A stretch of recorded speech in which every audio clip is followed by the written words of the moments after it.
welcome to the NBA Daily presented by Amazon Prime. I'm Zena. Joining me is Law Murray. Coming up, Jared Weiss is going to join us to discuss how the Spurs were able to outlast Detroit's physicality. We're just going to talk a little bit about some contention around the NBA. Let's get into it. What up, Law? Law, it's been so long. That's because I'm bouncing between all these neighborhoods in Los Angeles, figuring out which game I'm covering on a given day. Sometimes I cover two of them. So I'm glad we got a free night to talk. I know, and I love it, and I'm happy that we got you here on a Monday. We got the power rankings that came out, and I think this is one of the most interesting, consistent pieces of news that we get on The Athletic. I do some power rankings, a Sabrina scale, on the women's basketball side during college. And I always ask her about her process of how does she go about taking the top 25. This doesn't always match up with AP poll. And I know that your top 30 teams and how you break them out is so interesting. The top contenders in a good place, the bubble. And each week you don't evenly distribute them. They switch and they move, etc. So I want to ask you, how do you go about creating your power rankings? I feel like, first of all, shout out to Sabrina, one of my favorite people ever. She was definitely hitting me up about some other stuff earlier. And I read so many other people's power rankings, you know, the power rankings at other sports at The Athletic, everybody who does their power rankings across the NBA. Like, I want to have a feel for the conversation because I actually enjoy putting this together, you know, describing it is like Dennis Rodman talking about the angle of a rebound, you know, like you have to have a feel for this thing. And I think there are so many people who read this, and this is going to upset people anytime I put a number next to their team. And I got over that real quick. I mean, we can argue, and if y'all want to argue about this, we're going to do that. And for me, it's like, I do look at the standings. I do look at net ratings, but I also look at how are teams playing, who is actually got a reason to feel they can be better with what we're given. And I'm also, I gotta find a theme every week. Like, I don't like static power rankings because, quite honestly, that would make it easier. It would be easy to just get through 25 weeks of the NBA season. Yes, I count the weeks out. That's how diligent I am. I'm like, I'm going to hit this on this week. I'm going to find a way to hit this. It's like a video game for me, you know, and it's like sometimes if you ever played the Mario games in the past and it's like you dealt with a pipe level, you dealt with a water level, it's like, oh, you won't see this again, but it's going to be harder the next time. Yes. Wow. And we're at the point, Zena, where it's hard because you know there's not a lot of movement in the standings. You know that teams have revealed who they're going to be to a certain extent. Some of these teams didn't make any real changes to discuss as far as their personnel. So it's like they're not integrating, you know, wholesale changes. They have the same group of dudes that they rolled out in October. So how do you separate certain things? And so the tiers help a little bit. I really just, I look at how teams are playing. I look at who's played who. I look at what's coming up, and it's like, oh, I'm going to put this team here, but I know that these two teams are going to play each other. Like the Pistons, it's like, oh, I can put them here, but they're literally going to play the number 2 San Antonio Spurs. They're going to play the number 3 Oklahoma City Thunder. Am I going to have a week where I learn a lot about this team? Yes. And I feel like broadcast partners do the same thing. They put these teams, and it's like there's 2 weeks where it's like, oh, we ignored this team. But then all of a sudden, oh, shoot, we need to feature the Minnesota Timberwolves this week because they're about to play some dudes. We about to learn some things. And so there's going to be some litmus tests. Yeah. There really is. And so I just try and put teams where they are, have a position, but tell everybody, don't think that this position is it might be a little sticky, but it's not going to be permanent. I have a right to change things every week. And so that's how I've tried to approach it. Well, we love the fact that it's sticky, but not stuck. And that's really important because a lot of these teams, especially after All-Star break, some teams did make some moves, right? Look at the Cleveland Cavs. You saw them come out. James Harden joins their team. They win 6 in a row. Yes, they got a loss. They were able to, that streak was broken. But it was still something to be said about, okay, Cavs could maybe make some moves in the East. I'm looking at your power rankings this week, and I bring up the Cavs because they're in tier 2 in a good place. Yet, I feel like there were some moves that could get them unstuck from where they were before. You also look at, the Houston Rockets. We saw their kind of fallout against the Knicks. That fourth quarter meltdown was real bad. As well as the Denver Nuggets. Cavs, Rockets, Nuggets in tier 2 in a good place. The Knicks crept to number 5 in your top tier, the top contenders. What did you see in the Knicks that made them in that top tier versus being in tier 2? And what do you need to see from the Rockets, the Cavs, and the Nuggets to get them to move up? I'll start with the Knicks because they actually slipped a bit where I could have kept them over the Celtics. Now, for most of this month, I had the Knicks over the Celtics. Why? Because they beat the Celtics in Boston on Super Bowl Sunday, and that was kind of a statement win. But it's like since then, what has Boston done? They played extremely well. They are in the 40 before 20. Well, they are still eligible for the 40 before 20 club, which the Knicks, great win over the Celtics, but they've had some losses that are a little concerning. It's not that you lose to the Pistons, it's that you lose again and you get blown out again. So it's like, all right, I'm gonna take you down. But I look for statement wins. That win against the Rockets, it's like, look, I remember the convo we had this time last year. The Knicks couldn't buy a win against a bonafide contender.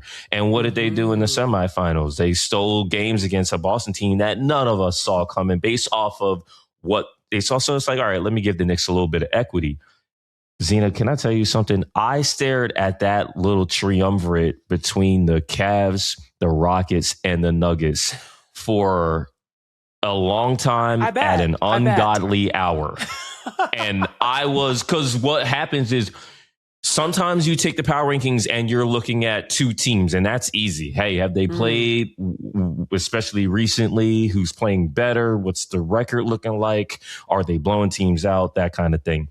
But when it gets to be rock, paper, scissors, and that one team is better than the other. I mean, the Cavaliers, it's like, oh, yeah, big win against Denver. But it's like, okay, but what about the Cavs and the Rockets? That makes you a little bit more uncomfortable because here's the thing. The Cavs and Rockets, we're not going to see them play each other again. And the Rockets had double-digit wins against the Cavs both times. So that makes you uncomfortable. It's like, oh, well, the Cavs just beat the Nuggets. But if the Cavs didn't beat the Rockets and we're not going to get an opportunity to see that matchup again, do you feel good putting them over them? And ultimately, I said yes, because the Cavs are a different team now than when they were playing the Rockets. They have James Harden now. And so now you're just taking the guesswork out of it a little bit. And you're just saying, all right, I'm going to trust the Cavs. And then you got to be like, okay, so how do you feel about the Rockets and the Nuggets? The bottom line is I didn't like the Nuggets week. They lost a close game to the Clippers. That was a coin flip.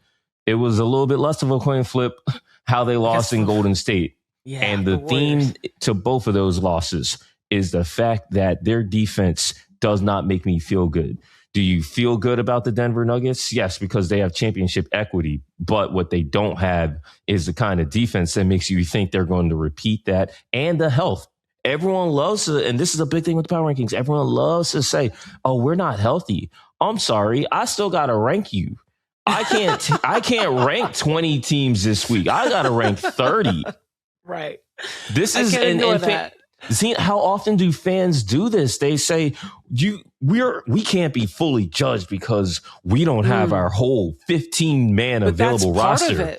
That's part of it. That is a factor that has to be folded in. I mean, it's true. I see it all across all types of basketball. It's like, oh, well, we don't have our starting this. We don't have our starting that. Or so-and-so's been missing for 30 games. Like, well, yeah, that's basketball. Like, that is a part of the season. I imagine that it's an incredibly tough thing to do for the fans to watch their teams maybe slip or maybe not be ranked over others. But overall, I do appreciate you, one, watching the games and finding the themes, and two, really taking the time, it seems, to assess movement and growth in these teams. Because especially after All-Star break, that is when it seems to be the part that everyone's kind of forgetting what was happening in October. what was happening in November. People are just like looking at a team in that moment. And it's like, wait.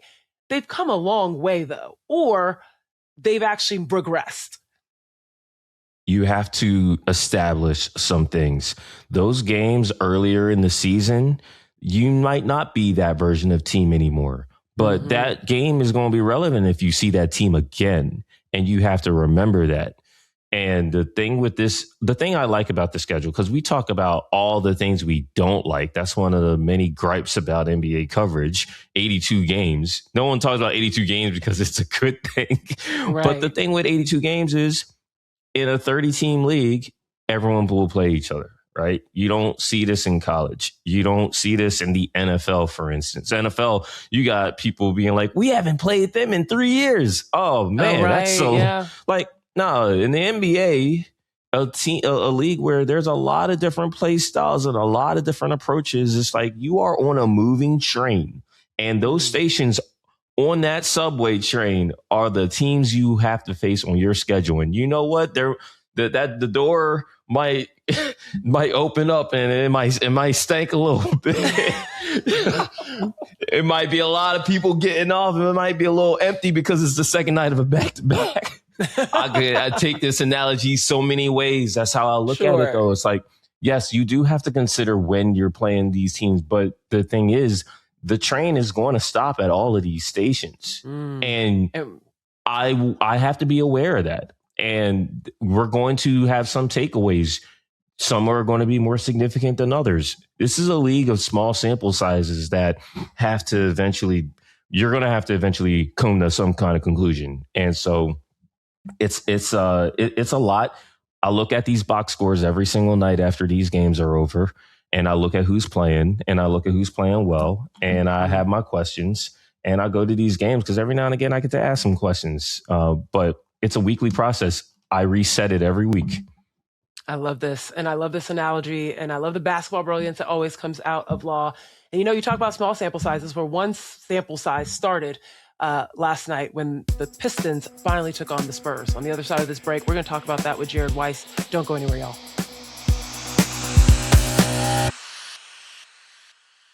Now we've got Jared Weiss here in the building. Jared, you got to break down how the Spurs were able to get out of that boxing match over the Pistons, winning 114-103. What's up, Jared? What's up, yo? I mean, Mitch Johnson talked after the game about how the Pistons are like these boxers that are kind of just like working every little corner of the ring, and they're beating the crap out of you no matter where you are on the floor. And that game, the refs are just like, if somebody dies, whatever. This is playoff basketball. We're going to simulate it tonight. And it gave us a great game. It really did. I mean, it got so physical. You thought maybe would there be a Charlotte Hornets, Detroit Pistons, like reinvention of the game, but just a little bit of a scuffle and we're right back to it. But for the most part, Detroit had to find a way to play despite the fact that they were super physical and play and find offense. But San Antonio's defense overall was tremendous. And they had somebody named Devin Vassell. Talk to me a little bit about how Vassell's game has just opened up another lane for this Spurs team offensively to dominate teams. Yeah, it's kind of been the story of his career. You get like 2 good Vassell games every 2 weeks. And when he's on, he's really on. And this game, he was just completely lights out in the first half. And so the Spurs had that 3-point shooting advantage, like really, really fast in this game. And they were pretty much, it felt like playing from ahead for most of the game as Wemby tried to kind of figure out how he wanted to get back involved, because Wemby killed them in that opening, 4 or 5 minutes before that TV timeout in the first quarter. And then Detroit just went into like wrestling mode, and it was really hard for him to find his way. And Vassell really carried them through that. But then eventually, like Steph Castle and Victor Wembanyama's defense was just unbelievable in this game. Like that was what really, really told the story of this game. Was Castle was an absolute monster guarding Cade. And then Wemby, I assume Wemby altered somewhere around 15 shots in this game. Like he had 6 blocks. There was probably close to 10 other shots that he just completely ruined. Like this was probably one of his best games of the season, even if he only shot 6 for 16 from the field. Yeah, just looking at how that second half went, Jared, like I wanted you to get more into why Steph Castle was as good as he was. Cade being 1 of 15 after halftime is extremely loud, and you had a front row seat to it. So what were you seeing especially with how Castle was able to disrupt Cade? It's crazy that Cade went 5 for 26 in this. I don't think this was even the most misses he's had in a game this season. Like, Cade is really making that case for MVP because he just will not stop taking shots. But Castle is turning into one of the best point of attack defenders in the NBA because he's very, very strong, super quick, but his balance is just amazing. And there were all these plays where Cade looked like he was going to turn the corner on him, and Castle just kind of kept gliding backwards. And then once Cade hit the brakes, he was back right up in there. And between Castle, Fox had a few steals in this game. Like, they just kept getting hands on the ball whenever the Pistons tried to like sneak something through. And so the Pistons just their offense never got comfortable for more than a couple minutes there. And then, in the fourth quarter, with Cade sitting on the bench for way too long, Duran sitting on the bench until like a couple minutes left in the game, and Paul Reed was out there. And I mean, Reed had a good game, but like Bickerstaff leaving his two best players out for a little while just let the Pistons really gain control because Castle was just doing it on both ends. What did this team learn about themselves, the Spurs, in a win like this tonight? When you're able to come up against someone like the Detroit Pistons that are going to try and beat and make, slow down the game just by making it sludge, by trying to hold on to you, trying to be aggressive on the glass. Like, what does this team learn about being able to beat a team as physical as Detroit? And where does it put them in the contention conversation? They're at the front of it. Like they passed the 40 and 6, like the 40 wins in 60 games mark already. So they're a bona fide contender once you do that. Like that is guaranteed. That makes you a contender. Now we have to start thinking about the Spurs of whether they're the favorite to win the championship at this point, because they've done enough against the Thunder. And the Thunder have kind of been lacking ever since those teams met, that the Spurs, they're hot right now. Wemby is healthy and finally playing like up to MVP potential. And, as he put it after the game, this game was a confirmation of who they are. It wasn't a discovery. This was a confirmation. And it was a confirmation of their potential, because this was it. You want to get a playoff game. This was the playoff-iest game that they have played so far this season. Like there's, Houston was one that was like this, but this was the game where like it was just all about who could control the physicality and who could live above the physicality. And Wemby was able to handle both. Law, I want to know on the opposite end of this. These are the two teams, they had met up in this season. This is their first game of the series this year. Last year, Detroit swept them twice.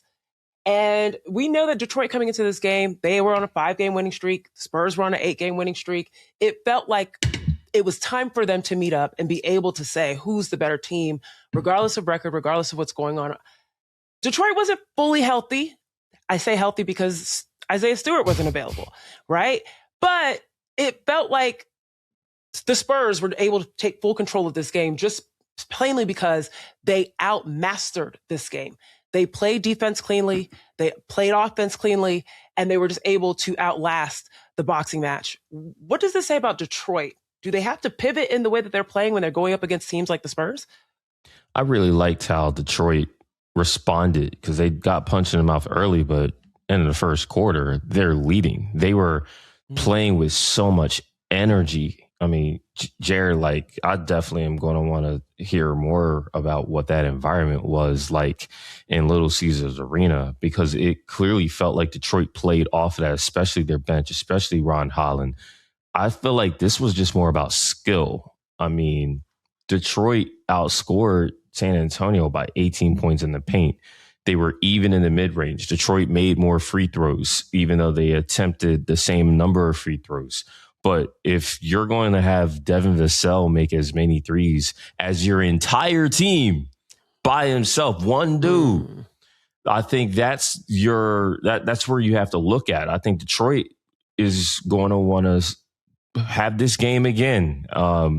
And what's happening next Thursday?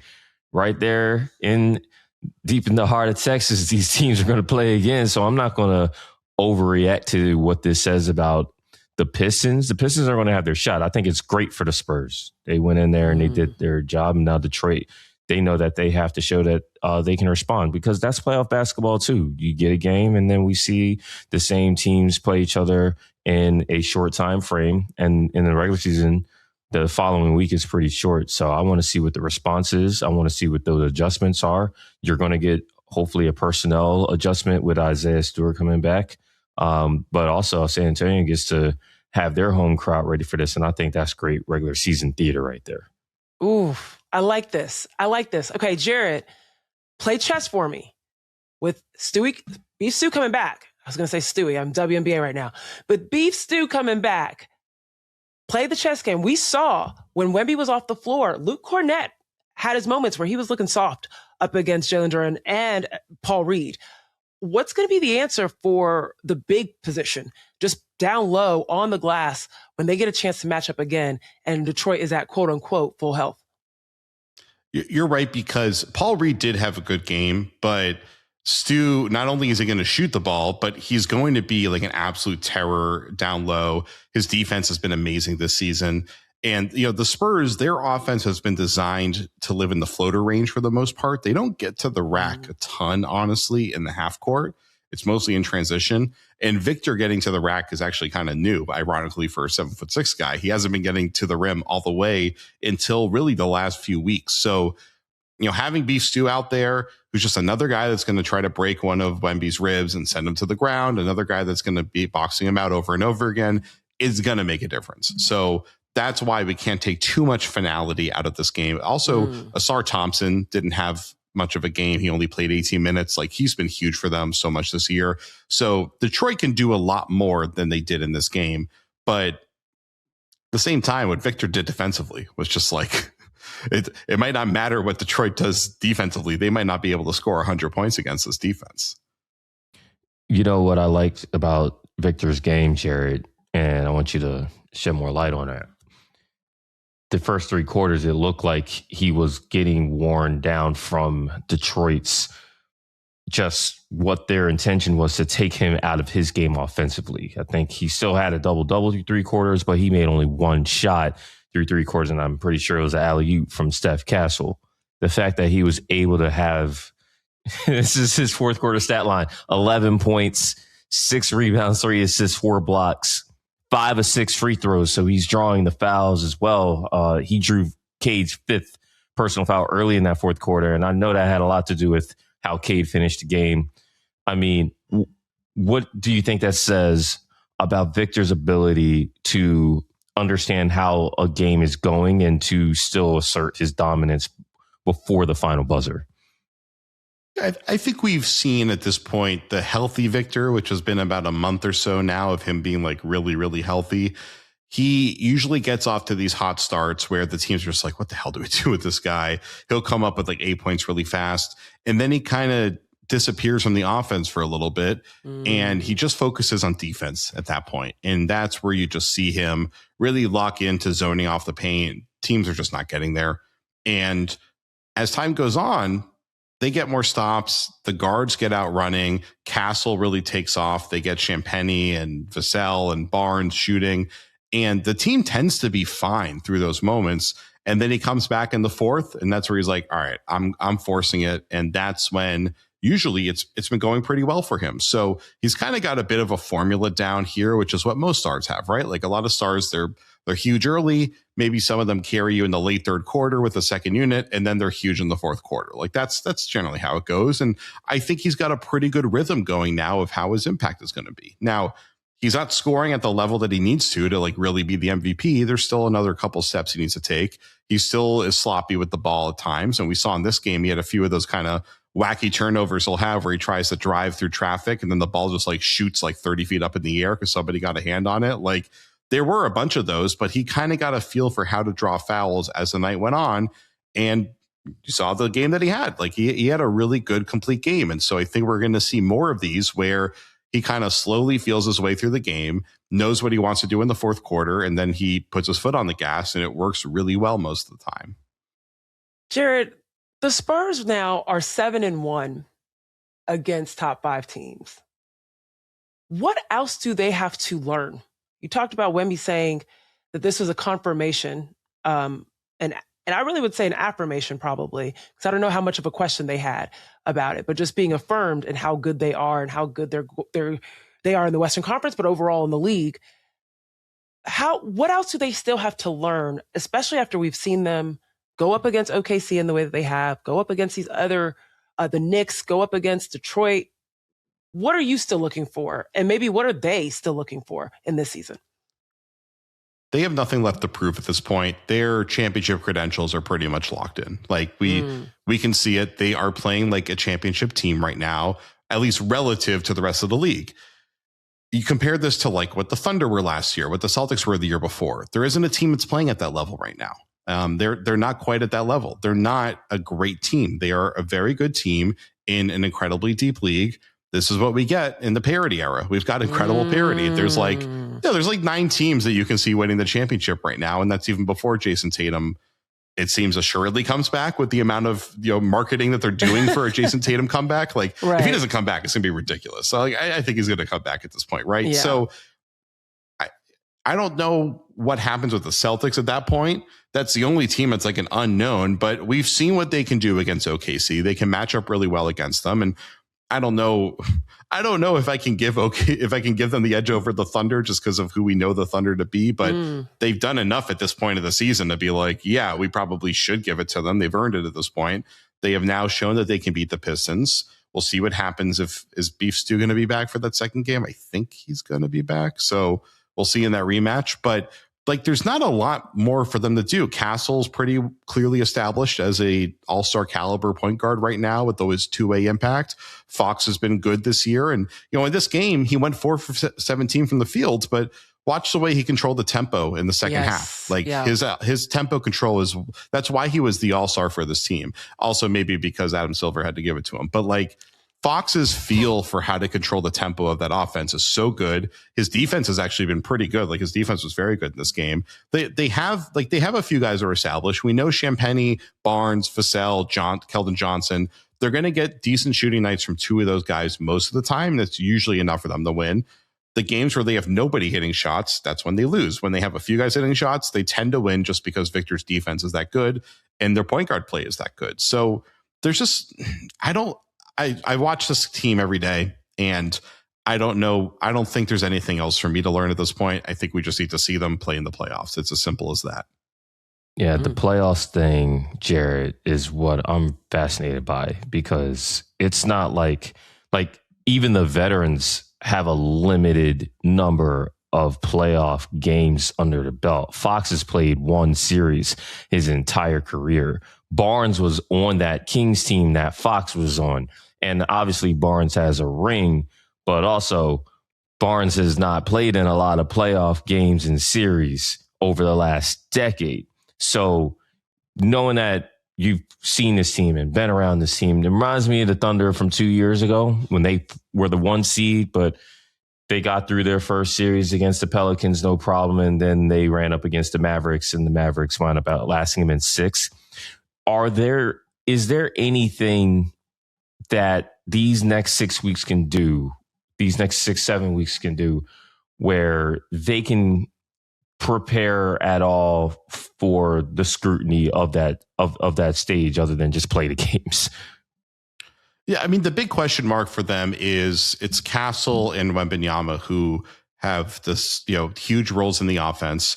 Running offense is unbelievably hard in the playoffs. And, this team, I would feel pretty confident about them winning a first round series right now. After that, you have no idea, because let's say they get Denver in the second round and they're going up against Jokic, and we know Jokic can play 15 minutes a night and average 50 points a game in the postseason. It's not an exaggeration. We've literally watched him do it. Like it's insane. Wemby's not on that level. Like that's why when it comes to the MVP conversation with him, like he's not playing at that level yet. He's going.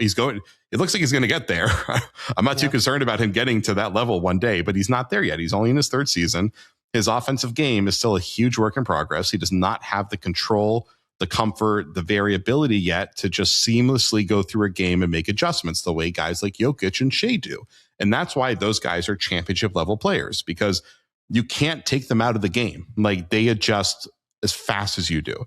Victor is not that player yet. Castle's not that guy yet. Fox is the one guy in their top of their rotation that I trust to be able to handle that responsibility.